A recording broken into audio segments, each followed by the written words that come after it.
बात है कुरान की, बात है हाथियों की शिकस्त की, बात है अबाबील की। कुरान की ऐसी आयत जो बताती है कि अल्लाह जिसको चाहे फतेह हासिल कर दे। हाँ, बात है कुरान की आयत सूरे अल फील की।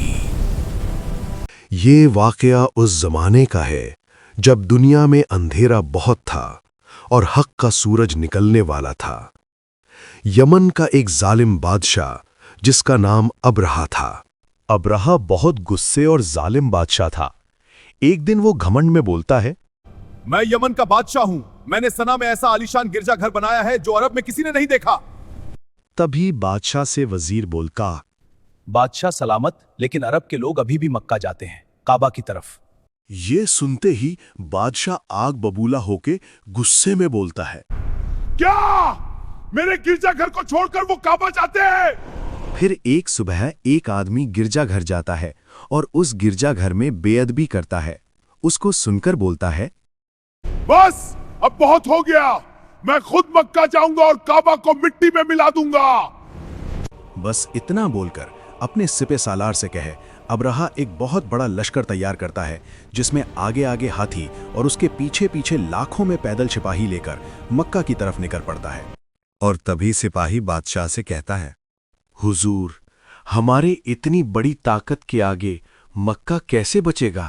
तभी बादशाह हंसते हुए सिपाही से कहता है, कोई मुझे रोक नहीं सकता।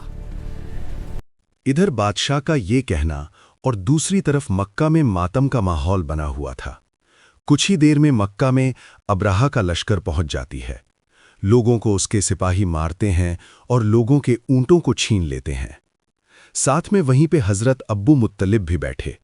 उनका भी ऊंट और नामुराद सिपाही छीन लेते हैं। और तभी अब्रहा बोलता है,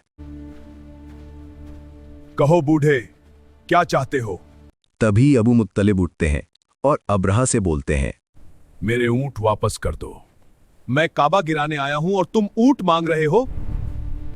फिर अबू मुत्तलिब पुरसुकून होके और अल्लाह पे यकीन करते हुए उससे कहते हैं, ऊंट मेरा हक है और काबा का मालिक अल्लाह है, वो खुद अपने घर की हिफाजत करे। तुरंत अपने सिपाही से कहता है, हाथियों को काबा की तरफ ले जाओ। सिपाही और हाथियों के लश्कर के साथ निकल पड़ता है। अब्रहा अपनी पूरी लश्कर को लेकर मक्का की सरहद में पहुंच जाता है। तभी एक सिपाही भागते हुए आता है और अब्रहा से बोलता है, बादशाह सलामत, हाथी तो आगे नहीं बढ़ रहा। क्या हाथी नहीं बढ़ रहा?